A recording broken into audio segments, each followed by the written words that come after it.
In his first 5 games as a starter, he scored more points than anybody since 1975. But just 2 weeks earlier, Jeremy Lin was sleeping on his brother's couch, expecting to get cut. If you don't play well tonight, it'll probably be your last game in the NBA. That's what Lin's agent told him on February 4th, 2012, hours before the Knicks played the Nets at the Garden. Depleted by injuries, New York's coach Mike D'Antoni was forced to give a chance to his 4th-string point guard, not expecting much. Before that game, Lin was a virtual nobody, constantly being mistaken for a team trainer by security guards at Madison Square Garden. A month later, he was arguably the most famous basketball player on earth, with more jersey sales than Kobe Bryant and LeBron James. This is the story of Linsanity, breaking stereotypes and the craziest path to NBA superstardom of all time. Jeremy Lin was overlooked his whole life, by scouts, coaches, even by his own parents. His parents are both 5'6", and they never understood their son's obsession with basketball. But as long as he got good grades, they let him play. And because he loved playing so much, Jeremy always had good grades. And eventually, he became really good at basketball. Yet nobody seemed to care. Even though he averaged 16.4 points, 4.5 assists, and 2.4 steals as a senior, leading Palo Alto High School to a 32-1 record, and defeating the favorite Mater Dei in the finals to clinch the Division II championship, college offers for Jeremy were nowhere to be seen. Lin grew up across the street from Stanford, but their coaches didn't recruit him. Neither did the coaches from UCLA or many other prestigious universities. And it wasn't that college coaches were entirely unaware of Lin. Jeremy actually sent his highlight reels, as well as full quarters of play to various programs, but with no result. No Division I program offered Lin an athletic scholarship, and it was easy to see why. Lin was a 2-star recruit, ranked 426th nationwide, standing at 6'1", barely cracking 170 pounds, and he wasn't athletic. And last but not least, he was Asian. He's an Asian kid and he's not 7 foot tall. You don't see a lot of Asian point guards making it in Division I basketball. Skinny white point guards get stereotyped, but for Asians it was a whole different level, as no Asian point guard ever had a meaningful role in the NBA. Lin was battling racist remarks his whole life from opposing players and fans, and was always viewed as the weak link. But his confidence never wavered, and after they saw him dominate Division I players at an AAU tournament, Lin's talent was finally recognized by Harvard's coaches, who decided to offer him a scholarship. Harvard's underwhelming basketball program was desperate for talent, and Lin was also a great student with a 4.2 GPA, so he fit their mold perfectly. However, as a freshman, Lin was physically the weakest player at Harvard, and he barely played. But in 2008, his sophomore season, Lin got stronger, averaging 12.6 points per game, and was named to the All-Ivy League second team. In his junior year, Jeremy improved across the board, averaging 17.8 points, 5.5 rebounds, 4.3 assists, and 2.4 steals, with excellent shooting percentages. Lin was the only Division I player ranked in the top 10 in his conference in all major statistical categories, and was a consensus selection for the All-Ivy League first team. As a senior, Lin's numbers stayed virtually the same, but due to his experience, better decision-making, and leadership, Harvard finished the season with a 21-8 record, the best result in the program's history at the time. Lin finally gained national attention, mainly for his performance against the 12th-ranked Connecticut, where he scored a career-high 30 points and grabbed 9 rebounds against Kemba Walker. Jeremy graduated from Harvard with a degree in economics, a 3.1 GPA, and was an Ivy League all-time leader in points, rebounds, assists, and steals. Lin put his name into the 2010 NBA draft, but the same pattern emerged, as he was once again overlooked by everybody. If I don't get drafted here, I probably won't get drafted. I'm thinking like, oh, if I get drafted, what's gonna happen? I'm just gonna run around like hugging everyone. I'm gonna fly to New York tomorrow. Most scouting reports viewed him as a smart passer with a flawed jump shot and a thin frame, who might not have the strength and athleticism to defend, create his own shot, or finish at the rim in the NBA. Daryl Morey, the then general manager of the Rockets, put Jeremy's stats and draft combine results into a complex computer model, which projected Jeremy to be the 15th best player in the draft. But Morey and his staff weren't prepared to place blind trust in their model, because as an Asian American kid, Lin simply didn't pass the eye test. A year after Houston and every other team let Lin go undrafted, the Rockets began measuring the speed of a player's first 2 steps. and Lin had the quickest first step of any player measured. He's incredibly athletic, but the reality is that every person, including me, thought he was unathletic, and I can't think of any reason for it other than he was Asian. However, despite all the stereotypes, one general manager saw past his ethnicity, Donnie Nelson of the Dallas Mavericks. Nelson offered him a spot on the Mavs Summer League team, and Lin used his opportunity to the fullest, averaging 9.8 points, 3.2 rebounds, and 1.8 assists in 18.6 minutes per game, while shooting a team-leading 54.5% from the floor. After his strong summer league showing, Lin received offers from the Mavericks, Warriors, and 2 other teams, ultimately deciding to sign with his hometown Warriors, who offered him a 2-year contract. I was like, I picked my little brother up. I'm like, I'm signing with Golden State. But in the 2010-2011 season, Jeremy saw little playing time behind Steph Curry and Monte Ellis, appearing in just 29 games, averaging 2.6 points in less than 10 minutes per game. During the offseason, Lin worked hard to improve his game. He restructured his jump shot by abandoning the shooting form he had used since the 8th grade. He also increased his strength, doubling the weight he could squat from 110 pounds to 231 pounds, and almost tripling the number of pull-ups he could do from 12 to 30. Lin increased his body weight from 200 pounds to 212, and the added muscle helped him add 3.5 inches to his standing vertical jump and 6 inches to his running vertical jump, while his lateral quickness improved by 32%. However, during the NBA lockout, Jeremy never got a chance to work out for new Warriors coach Mark Jackson. On his first day of training camp, the Warriors waived Lin and his $800,000 contract to free up salary cap space. I went in there and the general manager and assistant general manager were like, we gotta let you go. We're trying to get DeAndre Jordan. 3 days later, Lin was picked up by the Rockets. But before the start of the season, Houston waived him too. On December 27, 2011, after injuries to guards Iman Shumpert and Baron Davis, the New York Knicks claimed Lin off waivers to be a backup point guard behind Tony Douglas and Mike Bibby. Essentially, Jeremy was the backup's backup, but he was used to being overlooked. During practice, Jeremy would stand right beside me on the side of the court and not really get in even in practice. He was just there in case one of these guys got hurt.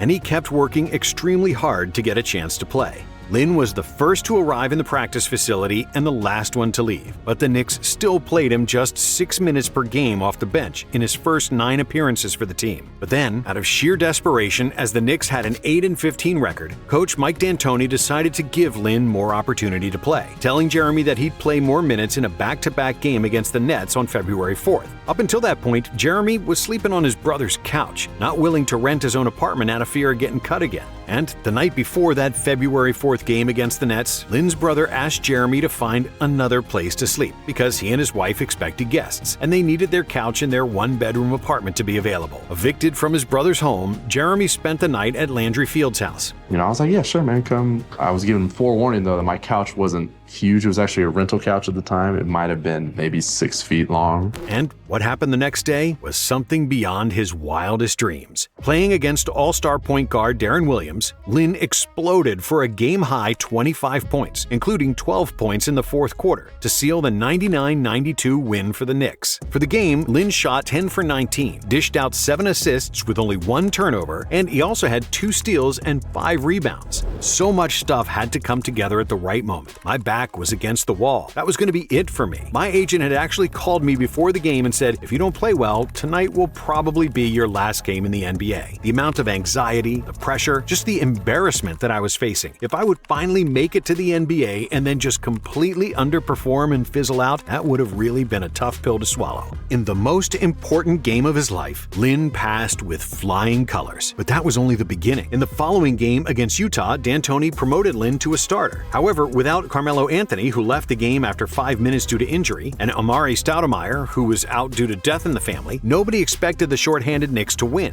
Enter Jeremy Lin, the third-string Asian point guard playing out of his mind. Lin led all scorers with 28 points on 10 for 17 shooting, with 8 assists and 2 steals. Jeremy did have 8 turnovers, but nobody cared, as the Knicks won another game. Despite the unbelievable turnaround from the most unexpected source, the naysayers said that everybody can have a couple of good games. But then, Lin did it again, playing against another all-star point guard, John Wall, arguably the fastest NBA player at the time. And then we hit the road and go to Washington, and it's like John Wall again, like I played against John Wall in the summer league, and now it's like a rematch. Now I'm playing against him again. Lin scored 23 points and dished out 10 assists, shooting 9 for 14 from the field in another victory. Lin was becoming a national sensation, and the word Linsanity was already coined by national media. But before the next game against the Lakers, Kobe Bryant brushed him off. I don't even know what he's done. I have no idea what you guys are talking about. I'll take a look at it tonight. Who is this kid? Yeah, I've heard about him, stuff like that, but I don't know what's the However, after the game, Bryant definitely knew all about Linsanity because Lin torched him and the Lakers with a career-high 38 points on 13 for 23 shooting with 7 assists and 2 steals. Jeremy outscored Kobe 38-34, including a dagger 3 in front of the Lakers bench. After that game, Linsanity was in full effect, with Knicks merchandise having to order vast amounts of Lin jerseys and t-shirts to satisfy the growing demand. After the game, it was impossible to buy Lin's number 17 jersey, because there weren't any to buy, as nobody could have predicted that a guy who wasn't even on the Knicks roster at the start of the season would become their most popular player. But Jeremy didn't stop there. Following the Lakers game, Lin dropped 20 in another win against Minnesota, and a few days later, he had another double-double with 27 points and 11 assists against the Raptors. In the final seconds of the game, with the score tied, Lin waved away every incoming screen like a 10-year veteran because he wanted to hit the game winner himself. The crowd on its feet here at the Air Canada Center. Lin puts it up.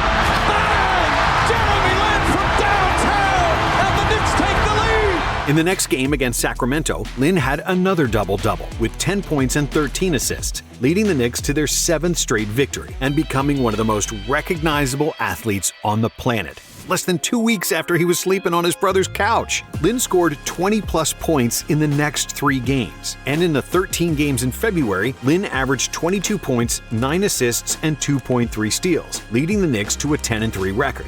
I have never, ever seen a player take the city, the state, the country by storm the way Jeremy has. He's on the front and back pages of newspapers. He's on 3 segments of ESPN. He's on the front cover of Sports Illustrated. And 10 days ago, people didn't even know who he was, said Mitch Modell, the CEO of Modell's Sporting Goods, and one of many who were scrambling to find Lin jerseys during Linsanity. However, after a disappointing 18-24 record, the Knicks fired Coach D'Antoni, and in his place came Mike Woodson, who ran fewer pick and rolls, which didn't suit Jeremy's playing style. In 7 games under the new head coach, Lin averaged a more modest 13 points and 5 assists per game, before suffering a meniscus tear that would sideline him for the rest of the season. In 26 games as a full-time player, Jeremy averaged 18.5 points and 7.6 assists, and the Knicks went 16-10 during that period, which was crucial for New York to make the playoffs. By the end of the season, Lin's number 17 jersey became the 2nd best-selling jersey in the entire NBA, which is astonishing considering he got waived twice and didn't play for the first half of the season. After the 2012 season ended, Lin became a restricted free agent, and the Rockets offered him a 3-year, $25 million